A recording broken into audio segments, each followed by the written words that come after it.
반갑습니다. 8월 26일 화요일 큐티인 말씀 묵상 함께 나누도록 하겠습니다.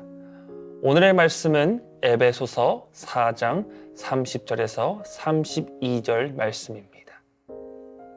하나님의 성령을 근심하게 하지 말라. 그 안에서 너희가 구원의 날까지 인치심을 받았느니라. 너희는 모든 악독과 노함과 분냄과 떠드는 것과 비방하는 것을 모든 악의와 함께 버리고 서로 친절하게 하며 불쌍히 여기며 서로 용서하기를 하나님이 그리스도 안에서 너희를 용서하심과 같이 하라. 아멘. 오늘의 말씀은 에베소 교회를 향한 권면을 바울이 보다 실천적인 방법으로 제시하는 말씀입니다. 에베소 교회에 대해서는 모두 잘 아실 것입니다. 먼저 에베소의 이름은 욕망과 소망이라는 뜻으로 이름과 같이 그곳에는 수많은 우상들이 존재하였으며 그곳의 사람들은 그 우상들을 섬기면서 하나님께 죄를 지었습니다. 그 죄의 땅 위에 교회가 세워졌습니다. 그 음란한 땅에도 교회가 세워진 것은 참으로 하나님의 은혜가 아니고서는 설명이 되지 않는데요. 그 영적으로 척박한 땅에 소아시아 7교회 중 처음으로 교회가 세워진 만큼 에베소 교회 성도들은 자신들이 무엇을 믿어야 했는지 확고했습니다. 예수님의 가르침을 받은 제자들과 사도들의 모습을 직접적으로 보았던 에베소 교회 성도들은 예수님을 바로 믿는 것에 마음을 다하였습니다. 그러나 그들은 어떻게 그들의 믿음을 행동으로 옮겨야 하는 것에 약했고 이를 위해 바울이 에베소 성도들에게 권면을 합니다. 오늘의 짧은 본문으로만 해도 우리는 참으로 많은 것을 실천해야 함을 권면받습니다.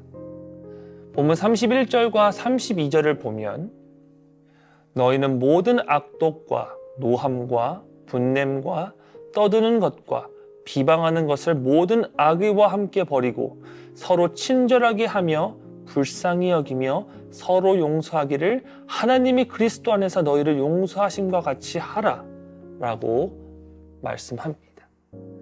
그런데 이러한 것들이 우리 안에서 쉽게 다스려지던가요? 저만 해도 저의 기분을 상하게 하거나 제 자신이 납득하기 어려운 상황에서는 화가 불쑥불쑥 튀어나오곤 합니다. 비방함과 떠드는 것은요, 우리는 남의 이야기를 하며 나와 생각이 같은 자를 찾아 편을 만들려고 하고 또한 남을 비방함으로 자신의 자존감을 채우려고 합니다.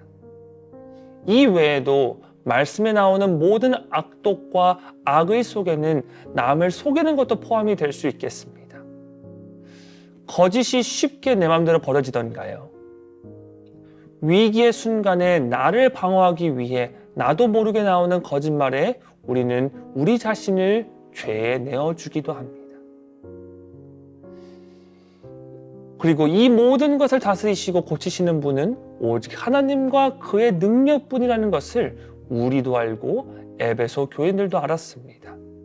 그런데도 이러한 것들을 우리가 온전히 실천하지 못했던 것은 우리가 진정 성령에 사로잡힌 자가 되지 못했기 때문입니다. 다시 말하면 우리가 능력 주시는 하나님을 전적으로 의지하지 않았기 때문에 죄에 굴복하게 되었던 것입니다. 그렇다면 성령에 사로잡힌 자의 모습은 어떤 모습일까요?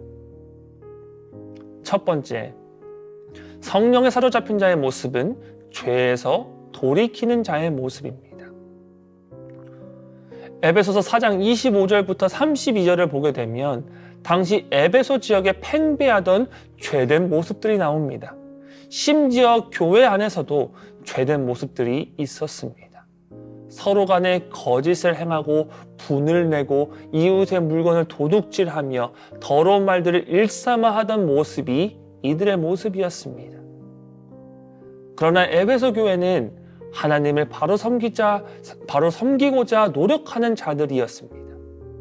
이들의 이러한 믿음을 알았기에 바울은 에베소 교인들에게 권면하기를 마다하지 않았던 것이죠.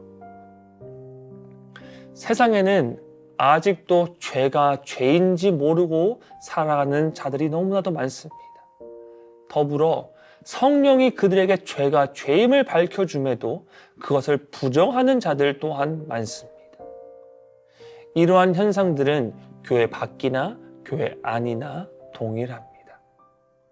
이러한 죄들은 성령이 밝혀주지 않으면 볼 수 없는 것들입니다. 그러나 감사하게 우리는 예수 그리스도를 구주라 믿고 살아가는 자들입니다.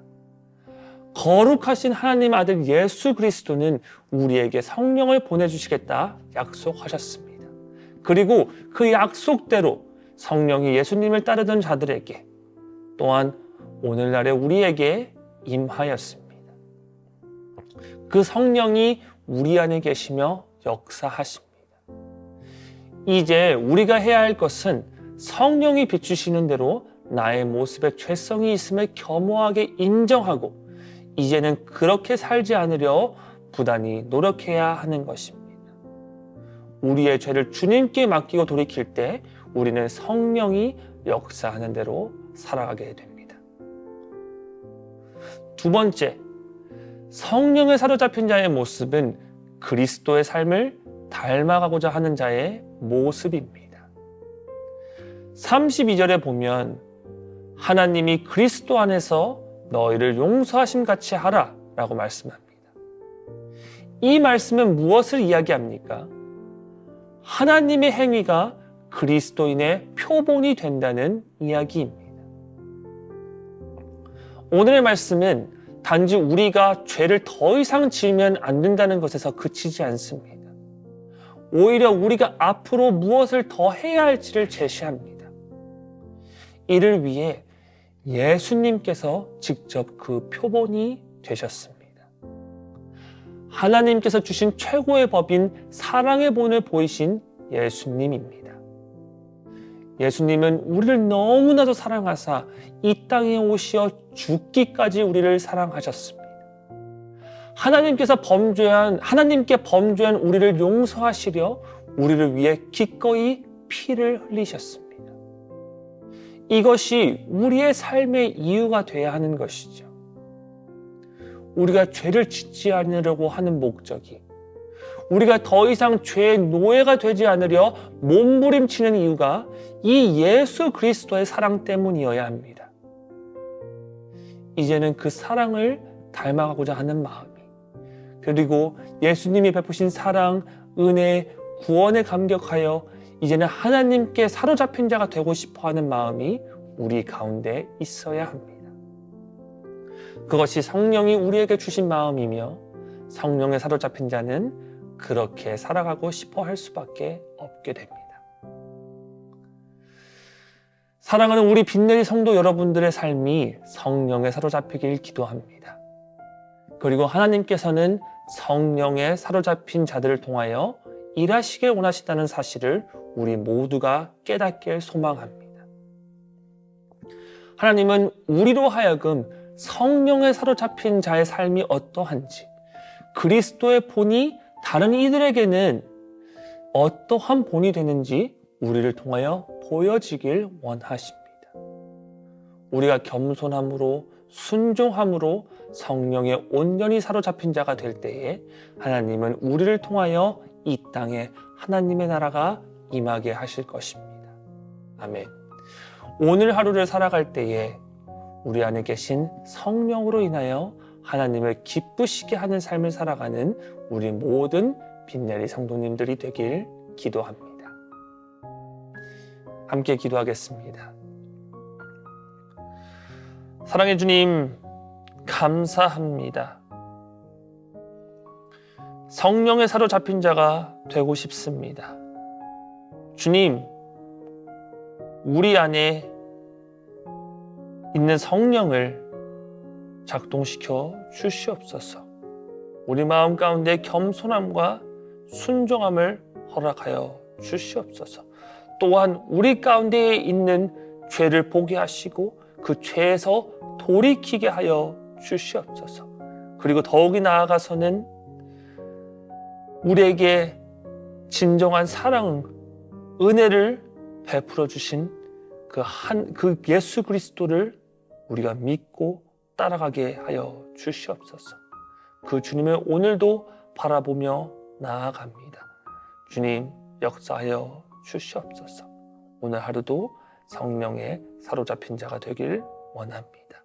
이 모든 말씀 주 예수 그리스도의 이름 받들어 감사하며 간절히 기도드립니다. 아멘.